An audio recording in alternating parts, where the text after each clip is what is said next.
Hello friends, आप सबका मेरे यूट्यूब चैनल पे स्वागत है। हम लोग जो है आज अध्ययन करने वाले हैं समान ज्ञान दर्पण। समान ज्ञान दर्पण ये जनवरी मंथ का है। जनवरी मंथ का है और इसमें हम लोग पहले समसामयिक समान ज्ञान का अध्ययन करने वाले हैं। जो आइए देखते हैं कि ये क्या है। तो इसमें सबसे पहले नियुक्तियाँ अध्ययन करने वाले हैं, जिसमें जो है पहले दिया हुआ है कि रोजर बिन्नी भारतीय क्रिकेट कंट्रोल बोर्ड के नए अध्यक्ष चुने गए हैं। रोजर बिन्नी जो है भारतीय क्रिकेट कंट्रोल बोर्ड के अध्यक्ष चुने गए हैं। कर्नाटक क्रिकेट एसोसिएशन के अध्यक्ष रहे रोजर बिन्नी अब भारतीय क्रिकेट कंट्रोल बोर्ड के बीसीसीआई के नए अध्यक्ष निर्वाचित ही 18 अक्टूबर 2022 को चुने गए हैं। इस पद हेतु उनका चुनाव बीसीसीआई की मुंबई में संपन्न वार्षिक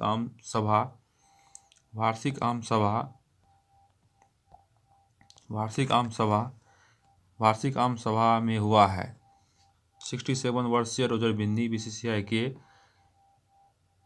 36वें जो है राष्ट्रीय अध्यक्ष हैं। इस पद पर सौरव गांगुली जो 2019 से पद को संभाल रहे थे का स्थान इन्होंने लिया है। बीसीसीआई की 18 अक्टूबर 2022 की 91वीं वार्षिक आम बैठक में बोर्ड के निवर्तमान सचिव जयसा को लगातार दूसरे कार्यकाल हेतु इसका सचिव निर्विरोध चुना गया है। बीसीसीआई का सेक्रेटरी जो है जयसा जी को चुना गया है, वो भी निर्विरोध। अरुण धूमल को आईपीएल का अध्यक्ष बोर्ड की इस बैठक में चुना गया है और अरुण धूमल को आईपीएल का जो है अध्यक्ष इस बोर्ड की बैठक में चुना गया है। इस पद पर ब्रजेश पाठक का स्थान इन्होंने लिया है। इससे पहले आईपीएल का जो अध्यक्ष था ब्रजेश पाठक थे, इसका का स्थान इन्होंने लिया है। इसके बाद दिया हुआ है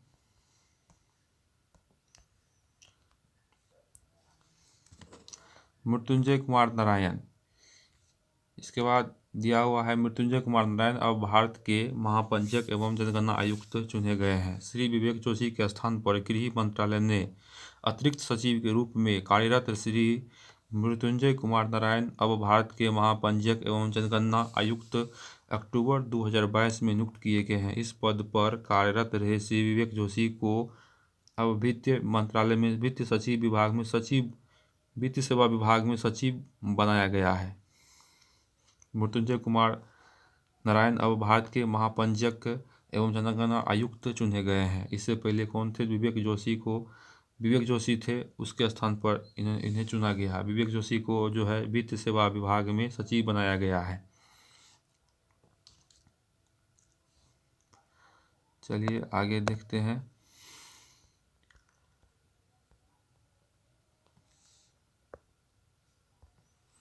न्यायमूर्ति डी.वाई. चंद्रचूड़ देश के नए मुख्य न्यायाधीश चुने गए हैं। डी.वाई. चंद्रचूड़ जो है देश के मुख्य न्यायाधीश चुने गए हैं। सर्वोच्च न्यायालय के मुख्य न्यायाधीश न्यायमूर्ति यू ललित का इस पद पर कार्यकाल 8 नवंबर 2022 तक ही था। इसकी सेवानिवृत्ति के पश्चात वरिष्ठतम न्यायाधीश न्यायमूर्ति डी.वाई. चंद्रचूड़ धनंजय यशवंत चंद्रचूड़, इसका पूरा नाम है धनंजय यशवंत चंद्रचूड़, नवंबर से देश के नए मुख्य न्यायाधीश बनाए गए हैं। राष्ट्रपति श्रीमती द्रौपदी मुर्मू ने 9 नवंबर को राष्ट्रपति भवन में समारोह में उन्हें इस पद का शपथ दिलाई। लगभग 2 वर्ष तक वह देश के मुख्य न्यायाधीश रहेंगे। इसके पूर्ववर्ती न्यायमूर्ति यू ललित केवल 74 दिन तक इस पद पर रहे। कितना दिन तक रहे? 74 दिन तक जो है वह भारत के मुख्य न्यायाधीश सर्वोच्च न्यायालय के मुख्य न्यायाधीश रहे हैं। और आगे देखिए इसमें क्या दिया हुआ है। शपथ दिला रहे हैं यहाँ पे राष्ट्रपति द्रौपदी मुर्मू जी। न्यायमूर्ति डी.वाई. चंद्रचूड़ को 2016 में सर्वोच्च न्यायालय में न्यायाधीश नियुक्त किए गए थे। 2016 में जो है सर्वोच्च न्यायालय में न्यायाधीश नियुक्त किए गए थे। वह देश के 25वें मुख्य न्यायाधीश हैं। इसके पिता न्यायमूर्ति यशवंत विष्णु चंद्रचूड़ भी भारत के 16वें मुख्य न्यायाधीश थे। वह 22 फरवरी 1978 से 11 जुलाई 1985 तक भारत के लगभग 7 वर्ष तक देश के मुख्य न्यायाधीश रहे हैं। देश में सर्वाधिक समय तक मुख्य न्यायाधीश रहने का रिकॉर्ड इनके ही नाम है। देश में सर्वोच्च न्यायालय के इतिहास में यह पहला ही अवसर होगा जब पिता के मुख्य न्यायाधीश रहने के पश्चात पुत्र भी इस पद को सुशोभित कर रहे हैं। तो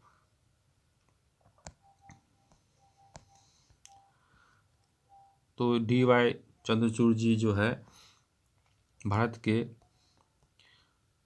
के 25वें मुख्य न्यायाधीश चुने गए हैं। इसके पिता भी जो है श्रीमती यशवंत विष्णु चंद्रचूड़ भी भारत के 16वें मुख्य न्यायाधीश रहे थे और लगातार 7 वर्ष तक मुख्य न्यायाधीश रहने का रिकॉर्ड भी इनके पिताजी के नाम है। इसके बाद है गिरिधर अरमाने, देश के नए रक्षा सचिव। गिरिधर अरमाने जी को देश के नए रक्षा सचिव चुने गए हैं।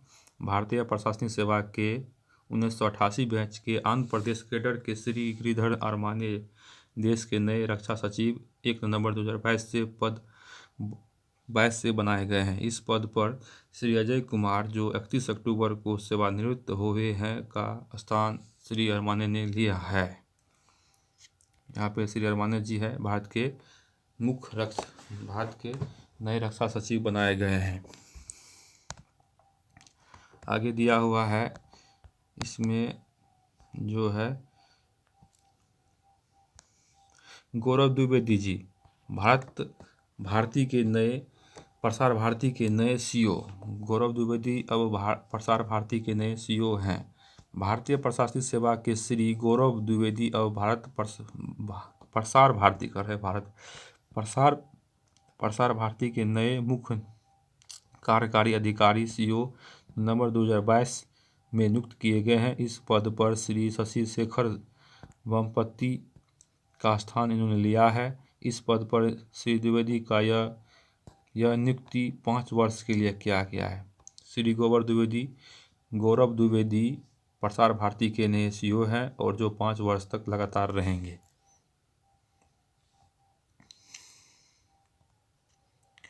इसके बाद न्यायमूर्ति ऋतुराज अवस्थी 22वें विधि आयोग के अध्यक्ष चुने गए हैं। यहाँ पे दिया न्यायमूर्ति ऋतुराज अवस्थी 22वें विधि आयोग के अध्यक्ष चुने गए हैं।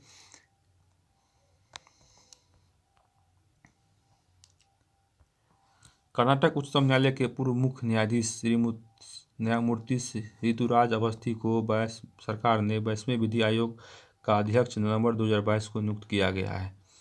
तो न्यायमूर्ति ऋतुराज अवस्थी 22वें विधि आयोग के अध्यक्ष चुने गए हैं। इसके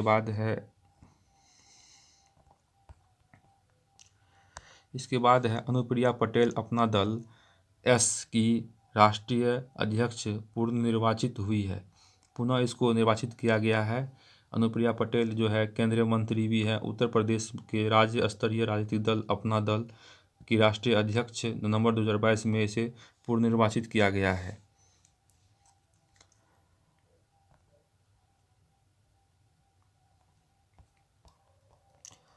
अब इसमें दिया हुआ है पुरस्कार सम्मान। तो पुरस्कार सम्मान में देखेंगे बुकर पुरस्कार जो है 2022 बुकर पुरस्कार 2022 को हम लोग देखने वाले हैं। तो चलिए देखते हैं। बुकर पुरस्कार 2022 साहित्य उपन्यास लेखन के क्षेत्र का वर्ष 2022 का प्रतिष्ठित बुकर पुरस्कार श्रीलंका के लेखक सेहान करुणातिलका को जो है अक्टूबर 2022 में प्रदान किया गया है। 50,000 पाउंड का यह पुरस्कार उसके उपन्यास the seven moons of Maali Almeida के लिए 17 अक्टूबर को लंदन में एक समारोह में ब्रिटेन की पटरानी के हाथों से प्रदान किया गया है। यहाँ पर देख रहे हैं पुरस्कार प्राप्त कर रहे हैं सेहान करुणातिलका।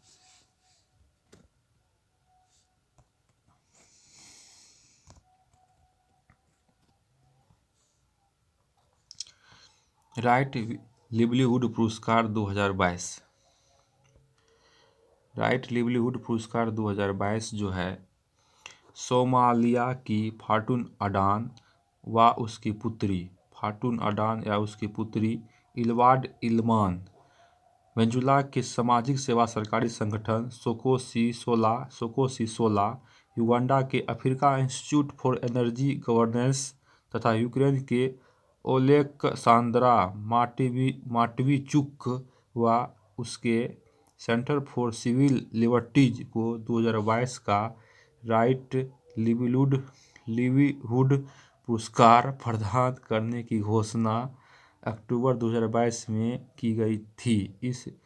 इन्हें यह पुरस्कार प्रतिकूल परिस्थितियों के बावजूद मानवता व मानवाधिकारों के लिए उनके संघर्ष के लिए दिया गया है।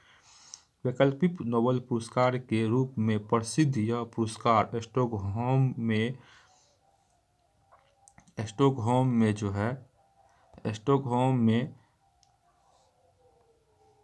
स्टॉकहोम में 30 नवंबर 2022 को आयोजित समारोह में इन्हें प्रदान किया गया है।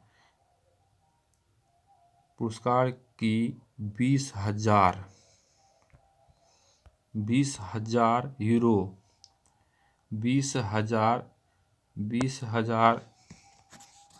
यूरो राशि चारों विजेताओं में समान रूप से वितरित किए गए हैं। आगे है राजस्थान शासन का गांधी सद्भावना पुरस्कार। राजस्थान शासन का गांधी सद्भावना पुरस्कार देश की पश्चिमी 5 जानी मानी गांधीवादी हस्तियों को राजस्थान शासन का वर्ष 2022 का गांधी सद्भावना पुरस्कार 2 अक्टूबर 2022 को गांधी जयंती के अवसर पर जयपुर में मुख्यमंत्री श्री अशोक गहलोत ने प्रदान किए। गांधी जयंती के दिन 2 अक्टूबर को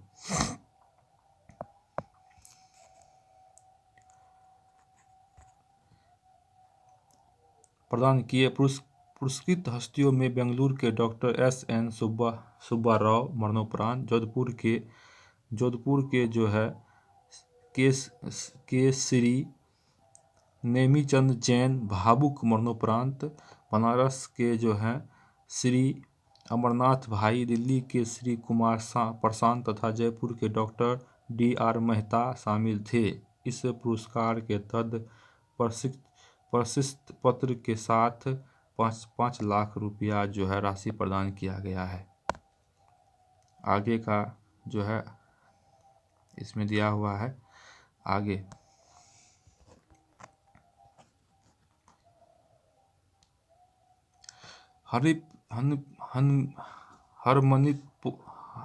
हरमनप्रीत ICC का प्लेयर ऑफ द मंथ पुरस्कार जीतने वाली भारत की पहली महिला क्रिकेटर बनी है।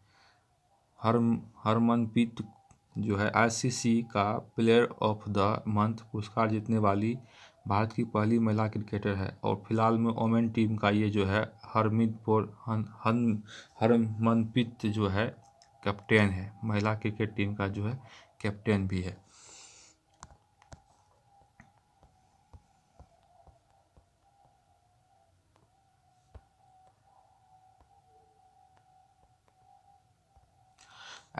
ICC ने सितंबर 2022 के लिए प्लेयर्स ऑफ द मंथ चुना है। हरमनप्रीत को यह सम्मान पाने वाली भारत की पहली महिला क्रिकेटर है।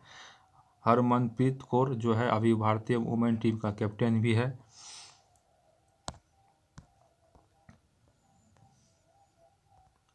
विराट कोहली अक्टूबर 2022 के लिए ICC के मंथ के सर्वश्रेष्ठ खिलाड़ी चुने गए हैं। अक्टूबर 2022 के लिए ICC के मंच के सर्वश्रेष्ठ खिलाड़ी चुने गए हैं और आप यहाँ देख सकते हैं भारत के महिला क्रिकेट टीम हरप्रीत कौर के अंतर्राष्ट्रीय क्रिकेट परिषद ICC ने सितंबर 2022 के लिए वहाँ का सर्वश्रेष्ठ महिला खिलाड़ी नामित किया गया था। यहाँ पे जो है भारत की महिला क्रिकेट हरप्रीत कौर को अंतर्राष्ट्रीय क्रिकेट परिषद ICC ने सितंबर 2022 के लिए वहाँ के सर्वश्रेष्ठ महिला खिलाड़ी नामित किया था। इसके अगले ही माह अक्टूबर 2022 के लिए भारत के विराट कोहली को वहाँ का सर्वश्रेष्ठ खिलाड़ी प्लेयर ऑफ द मंथ पुरस्कृत किया गया है। आईसीसी द्वारा यह पुरस्कार की स्थापना जनवरी 2021 में ही की थी।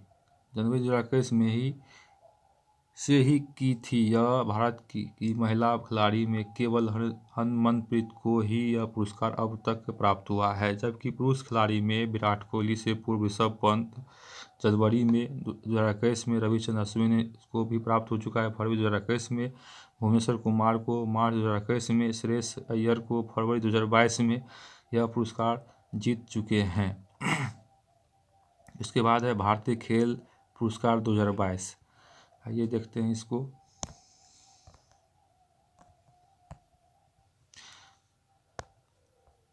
मेजर ध्यानचंद खेल रत्न पुरस्कार, अर्जुन पुरस्कार, ध्यानचंद पुरस्कार, द्रोणाचार्य पुरस्कार, मौलाना अब्दुल कलाम ट्रॉफी तथा खेल प्रोत्साहन पुरस्कार, ये जो है खेलों के लिए दिए जाते हैं। तो इनको सीखिए।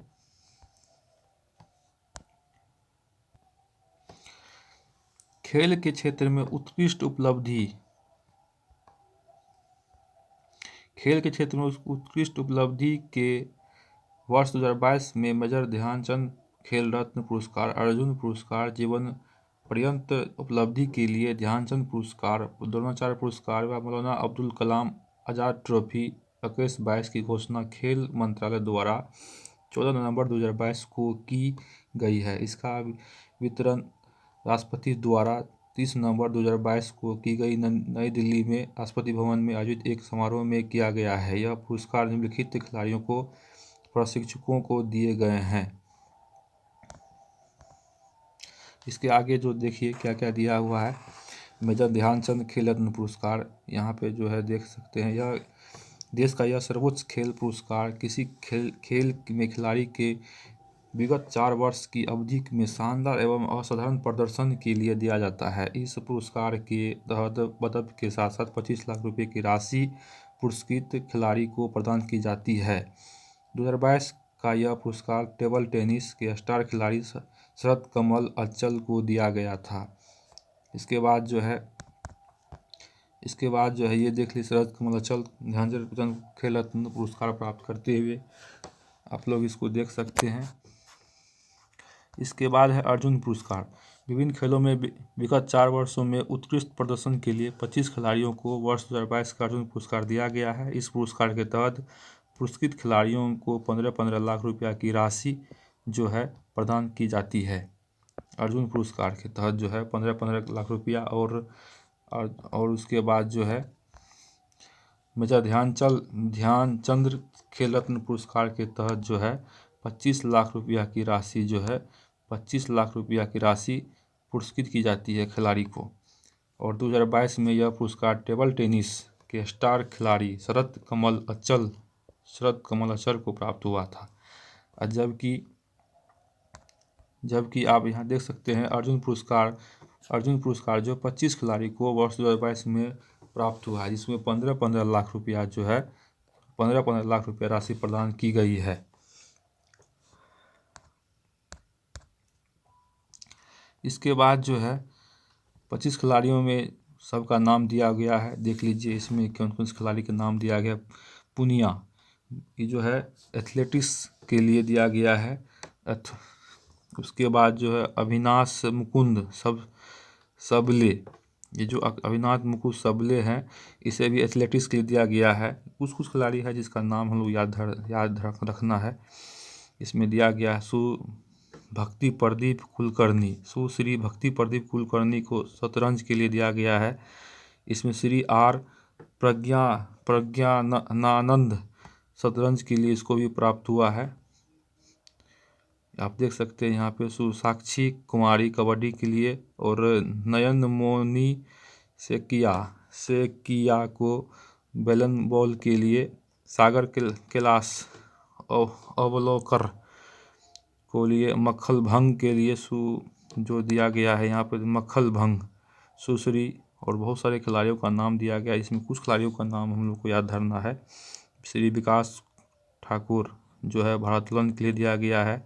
अंशु कुश्ती के लिए प्राप्त हुआ है, और बहुत सारे खिलाड़ी का नाम इसमें दिया गया है। तो उतना खिलाड़ी का नाम हम लोग को याद नहीं रखना है। जो भी दिया है एक बार आप लोग ध्यान से देख सकते हैं इसमें। इस PDF में देख सकते हैं। बात खेलकूद में उत्कृष्ट कोच के लिए जो है, खेलकूद में उत्कृष्ट कोच के लिए वर्ष 2022 का द्रोणाचार्य पुरस्कार 1985 में स्थापना हुआ था इसका।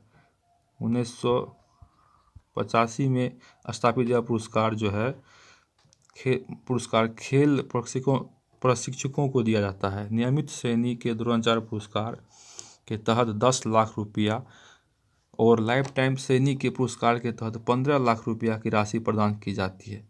मतलब द्रोणाचार्य पुरस्कार जो है 2 श्रेणी में दी जाती है। मतलब नियमित श्रेणी के द्रोणाचार्य पुरस्कार के तहत 10 लाख और लाइफ टाइम श्रेणी के पुरस्कार के लिए 15 लाख राशि प्रदान की जाती है। इस वर्ष 7 प्रशिक्षकों को यह पुरस्कार प्रदान किया गया है। 2022 में जो है 7 प्रशिक्षकों को यह पुरस्कार दिया गया है, जिसमें आप लोग देख सकते हैं यहाँ पे दिया गया है, जिसमें 4 को यह पुरस्कार नियमित श्रेणी में और 3 प्रशिक्षकों को यह पुरस्कार लाइफ टाइम श्रेणी में दिया गया है। 4 नियमित श्रेणी में किसको श्री जीवनजोत सिंह तेजा, 1 नंबर में जो है जीवनजोत सिंह तेजा को दिया गया है तीरंदाजी के लिए, और श्री मोहम्मद अली कमर को जो है बॉक्सिंग के लिए दिया गया है। मोहम्मद अली कमर को बॉक्सिंग के लिए, और सुश्री सुमा सिद्धार्थ सिरूर को निशानेबाजी के लिए दिया गया है, और श्री सुजीत मन को कुश्ती के लिए दिया गया है। 4 व्यक्तियों को जो है नियमित श्रेणी से दिया गया है। इसमें 10 लाख रुपया का राशि प्रदान किया जाता है। उसके बाद लाइफ टाइम श्रेणी के लिए 15 लाख रुपया का राशि प्रदान किया जाता है, जिसमें श्री दिनेश जवाहर लाड क्रिकेट के लिए दिया गया है, और श्री विमल प्रफुल्ल घोष को फुटबॉल के लिए, और श्री राज सिंह को कुश्ती के लिए जो दिया गया है। ये लाइफ टाइम श्रेणी के तहत दिया गया है, तो इसमें दिया गया है। आगे है खेल कूद में लाइफ टाइम अचीवमेंट के लिए 2022 के ध्यानचंद पुरस्कार। तो इनको देखते हैं।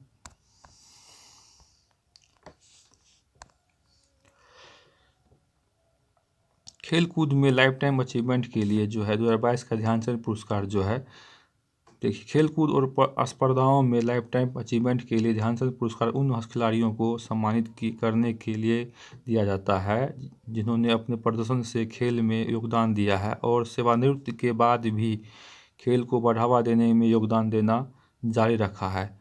यह पुरस्कार के तहत देय पुरस्कार राशि में 10 लाख है। इस वर्ष यह पुरस्कार निम्नलिखित खिलाड़ियों को दिया गया है। तो आप देख सकते हैं कितने खिलाड़ी को दिया गया है। इसमें 1 2 3 4 खिलाड़ी का नाम दिया गया है। तो इसमें सुश्री अश्विनी अंकुजी एथलेटिक्स अंकुजी सी को एथलेटिक्स के लिए दिया गया है। धर्मवीर सिंह जो हॉकी के लिए दिया गया है। श्री VC सुरेश को कबड्डी के लिए, और श्री नीर बहादुर गुरुरंग को जो है पैरा एथलेटिक्स के लिए दिया गया है। और आप लोग आगे भी देख सकते हैं किस खिलाड़ी को जो है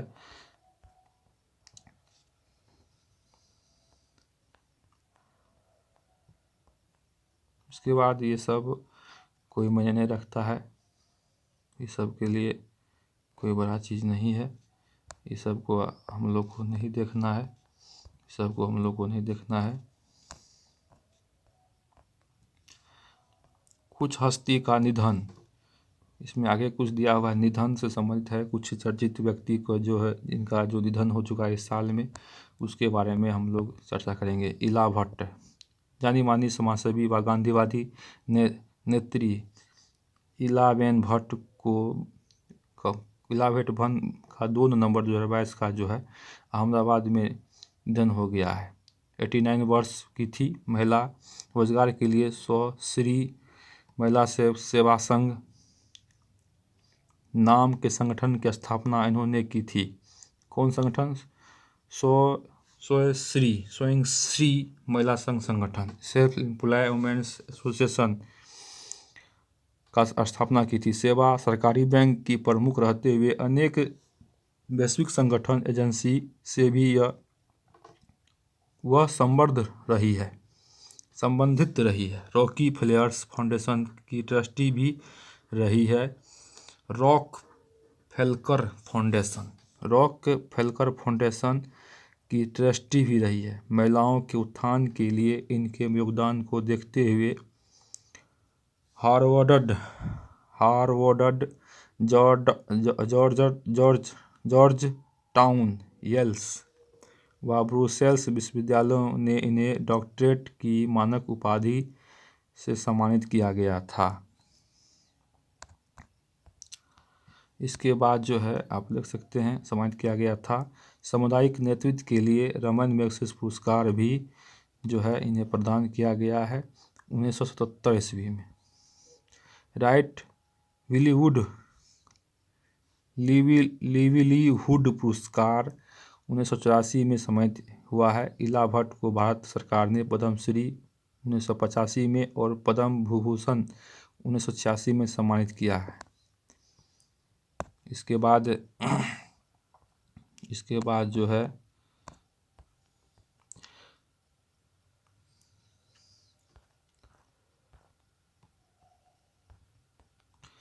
जे ईरानी स्टील उद्योग में संबंधित प्रसिद्ध उद्यमी श्री जमशेद जी ईरानी का जमशेदपुर में 31 अक्टूबर 2022 को निधन हो गया। 31 अक्टूबर 2022 को निधन हो गया। वह 86 वर्ष के थे। मेटलर्जी में स्नातक व डॉक्टरेट की उपाधि प्राप्त doctor Irani steel man of the India के जाने जाते थे और टाटा आयरन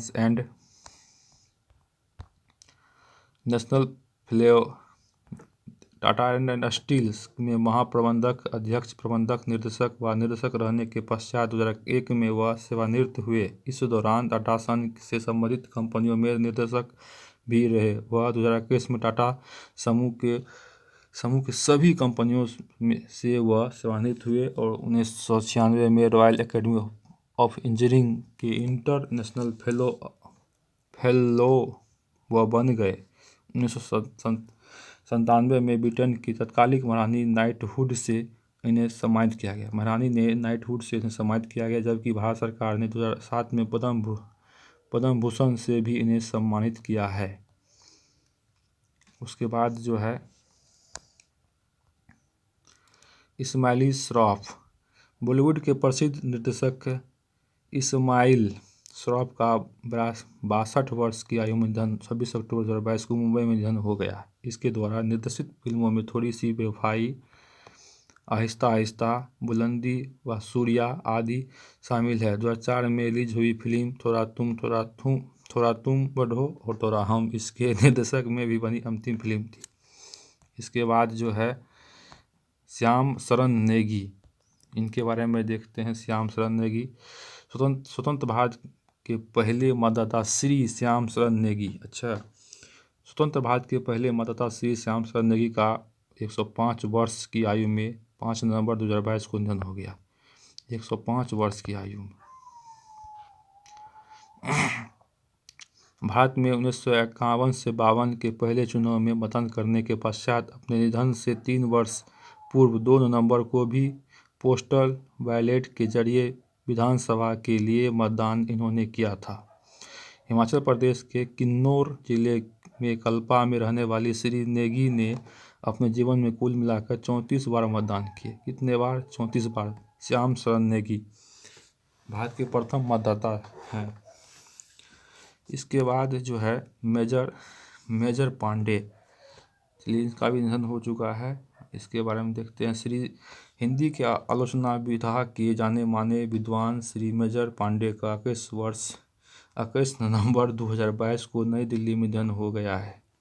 वह 81 वर्ष के थे। बरेली कॉलेज बरेली JNU में हिंदी के प्रोफेसर रहे।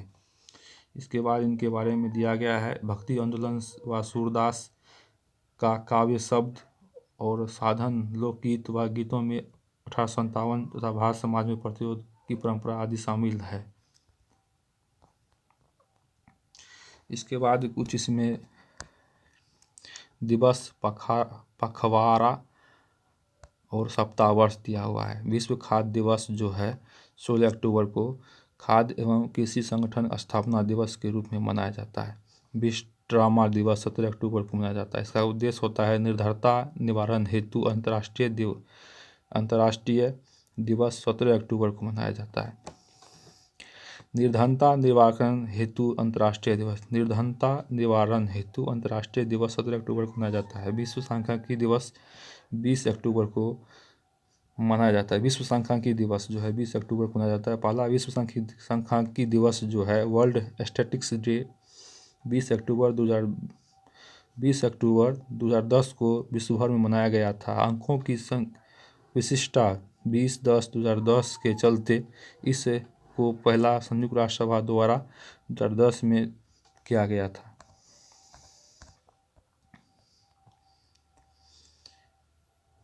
भारत में महान सांख्यिकीवेत्ता P.C. महालोनोबिस के जन्म दिवस 29 जून को वर्ष 2016 से राष्ट्रीय सांख्यिकी दिवस के रूप में मनाया जाता है। विश्व आयोडीन अल्पलता विकार निवारण दिवस जो है 21 अक्टूबर को मनाया जाता है। पुलिस स्मृति दिवस 21 अक्टूबर को मनाया जाता है। संयुक्त राष्ट्र संघ का स्थापना दिवस 24 अक्टूबर को मनाया जाता है। विश्व विकास सूचना दिवस जो है 24 अक्टूबर को मनाया जाता है। विश्व पोलियो दिवस 24 अक्टूबर को मनाया जाता है। अंतर्राष्ट्रीय इंटरनेट दिवस जो है 29 अक्टूबर को मनाया जाता है। 29 अक्टूबर को जो है अंतर्राष्ट्रीय इंटरनेट दिवस मनाया जाता है। और अभी हम लोग इंटरनेट के माध्यम से ही सब कुछ कर रहे हैं।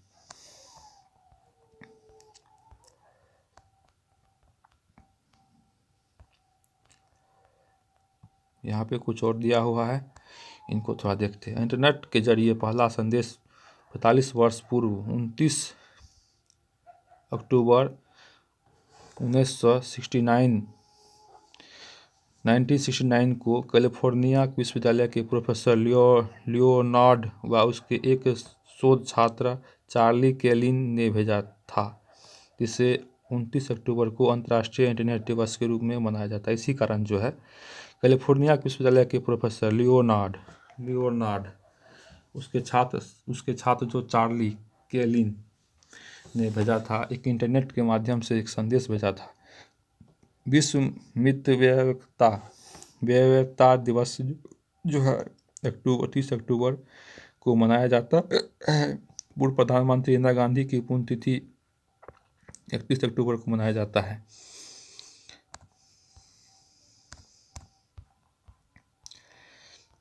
इसके बाद जो है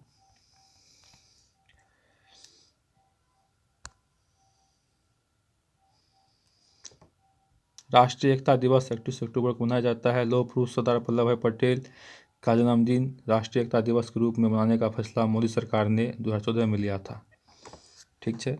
और नवंबर 2022 में जो पंजाब, हरियाणा, मध्य प्रदेश, छत्तीसगढ़ और आंध्र प्रदेश, कर्नाटक, केरल तथा दिल्ली, पांडिचेरी, लक्षद्वीप, चंडीगढ़ तथा अंडमान निकोबार का स्थापना दिवस 1 नवंबर को मनाया जाता है। राष्ट्रीय कैंसर जागरूकता दिवस 7 नवंबर से और उत्तराखंड का स्थापना दिवस 9 नवंबर को मनाया जाता है।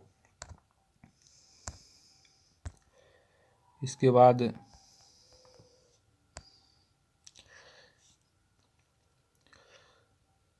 राष्ट्रीय विधिक साक्षरता दिवस जो है 9 नवंबर को मनाया जाता है। शांति एवं विकास हेतु विश्व विज्ञान दिवस जो है 10 नवंबर को मनाया जाता है। राष्ट्रीय शिक्षा दिवस जो है 11 नवंबर को भारत के पहले शिक्षा मंत्री मौलाना अबुल कलाम आज़ाद की जन्म दिवस 11 नवंबर 2008 से राष्ट्रीय शिक्षा दिवस के रूप में मनाने की देश में मनाया जा रहा है। सब दिया हुआ है। प्रथम विश्व युद्ध को समाप्ति का स्मरण दिवस 11 नवंबर को मनाया जाता है।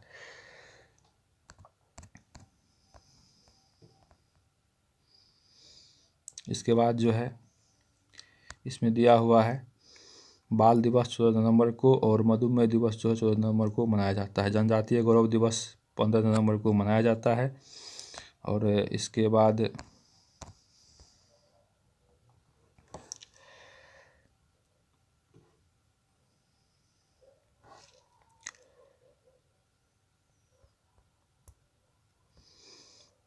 कुछ पुस्तक हैं जिनका जो है लेखन हुआ है, किसके द्वारा हुआ है उनको जानते हैं। The seven moons of Maali Almeida, Shehan Karunatilaka, Sri Lanka के सेना करुणातिलका द्वारा रचित इस उपन्यास के लिए वर्ष 2022 का बुकर पुरस्कार अक्टूबर 2022 में प्रदान किया गया है। कौन पुस्तक है? The seven moons of Maali Almeida. कौन है? स्नेहा करुणातिलका इसके लेखक हैं। द मिथ ऑफ नॉर्मल के लेखक जो हैं गेबोर मेंट एवं डेनियल पेट हैं। इसके बाद अम्बेडकर ए लाइफ के लेखक जो है शशि थरूर हैं। अम्बेडकर ए लाइफ के लेखक शशि थरूर हैं। सुल्तान ए मोमोईर के लेखक वसीम अकरम है। सुल्तान ए मोमोईर का लेखक वसीम अकरम है। नेक्स्ट इन लाइन के लेखक जोफ्री आर्चर, जानते हैं जोफ्री आर्चर इंग्लैंड के बॉलर हैं जो। इट्स स्टार्ट्स विद अस के लेखक कॉलिन हुब हैं। आइए कुछ सम्मेलन से संबंधित देखते हैं।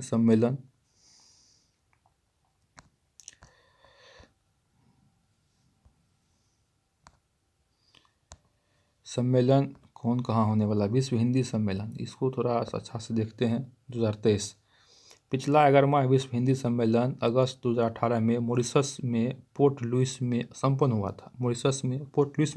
था।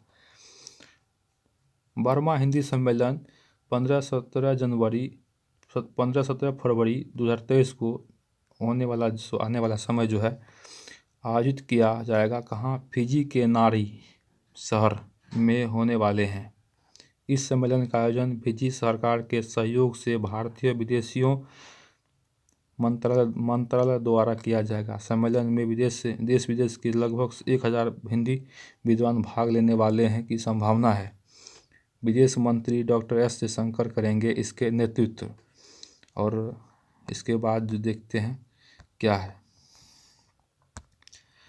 17वां प्रवासी भारतीय दिवस। 17वां प्रवासी भारतीय दिवस जो है जनवरी 2023 में इंदौर में होगा। विदेश मंत्रालय के तत्वाधान में भारत का 17वां प्रवासी भारतीय दिवस जो है का सम्मेलन 8 से 9 जनवरी को 2023 में इंदौर में संपन्न होगा। गुयाना के राष्ट्रपति मोहम्मद इरफान अली इस सम्मेलन के मुख्य अतिथि होंगे। कौन? 70वां प्रवासी भारतीय दिवस का मुख्य अतिथि जो है गुयाना के राष्ट्रपति मोहम्मद इरफान अली सम्मेलन के मुख्य अतिथि होंगे। और 8 से 10 जनवरी 2023 को इंदौर में संपन्न होगा। कहाँ होगा? 17वां भारतीय प्रवासी दिवस इंदौर में।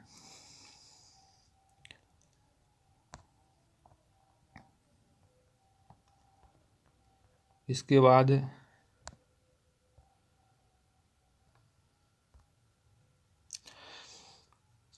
विधि से कुछ प्रश्न इसमें दिए गए हैं। ईटानगर अरुणाचल प्रदेश के होलोंगी ग्रीनफील्ड हवाई अड्डे का नाम अब डोनी पोलो हवाई अड्डा रख दिया गया है। प्रधानमंत्री श्री नरेंद्र मोदी की अध्यक्षता में केंद्रीय मंत्रिमंडल ने ईटानगर के होलोंगी में स्थित ग्रीनफील्ड हवाई अड्डे का जो है नामकरण डोनी पोलो हवाई अड्डे ईटानगर के रूप में करने की मंजूरी 2 नवंबर को प्रदान की गई है। अरुणाचल प्रदेश की राज्य सरकार द्वारा इस हवाई अड्डे का नाम डोनी पोलो एयरपोर्ट ईटानगर रखने की प्रस्ताव पारित किया गया था। इसके बाद जो है देखिए क्या दिया हुआ है। सरकार ने प्रस्ताव पारित किया था, मतलब क्यों किया गया था? जो कि इस राज्य की परंपरा एवं स्मृति संस्कृति विरासत के प्रतीक सूर्य, डोनी और चंद्रमा पोलो के प्रति लोगों का सम्मान को दर्शाता है।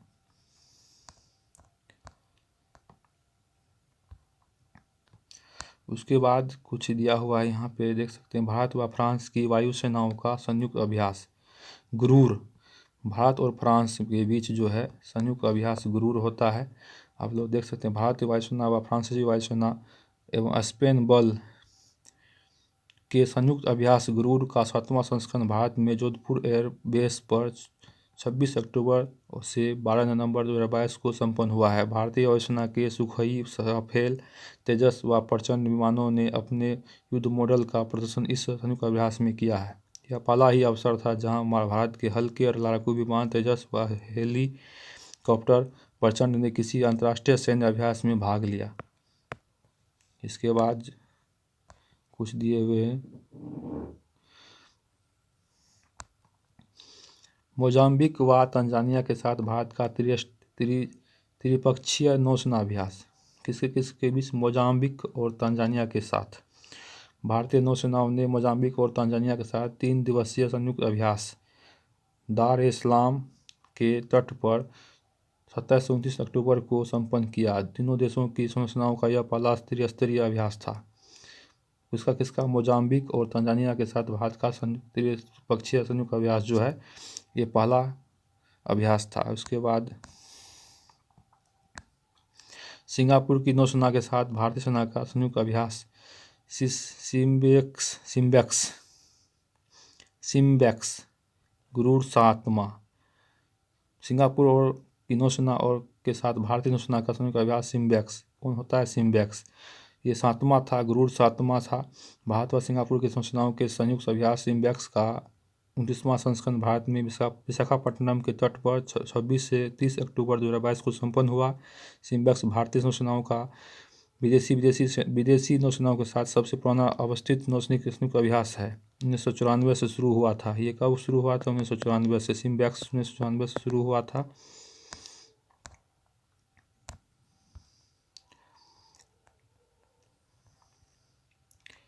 इसके बाद दिया हुआ है भारत सहित 4 देशों का संयुक्त अभ्यास नौसैनिक अभ्यास मालाबार में हुआ था। 4 देशों का, भारत सहित 4 देशों का संयुक्त नौसैनिक अभ्यास जो मालाबार 2022 में हुआ था। क्वाड के 4 देश भारत, अमेरिका, ऑस्ट्रेलिया, जापान की सेनाओं के संयुक्त अभ्यास मालाबार तट 2022 को जापान के योकोसुका बंदरगाह से सटे फिलिपाइन सी में 8 से 11 नवंबर 2022 को संपन्न हुआ। भारतीय सेनाओं के INS शिवलिंग और INS कारमोर्ता इस वर्ष के इस संयुक्त अभ्यास में शामिल रहे। यह पहला अवसर था जब चारों भागीदारों देश के नौसेनाध्यक्षों ने मालाबार अभ्यास के उद्घाटन समारोह में भाग लिया। और कुछ नहीं है, यहीं से ख़त्म होता है। अगला वीडियो हम ज़रूर बनाने वाले हैं और इस तरह के वीडियो को देखने के लिए हमारे YouTube चैनल से जुड़े रहे। आप सबको मेरा बहुत बहुत धन्यवाद। और एक वीडियो और इसको लाइक कीजिए और हमारे चैनल को सब्सक्राइब कीजिए। धन्यवाद, बहुत बहुत धन्यवाद। अगर हमारे चैनल को सब्सक्राइब करते हैं तो थैंक यू।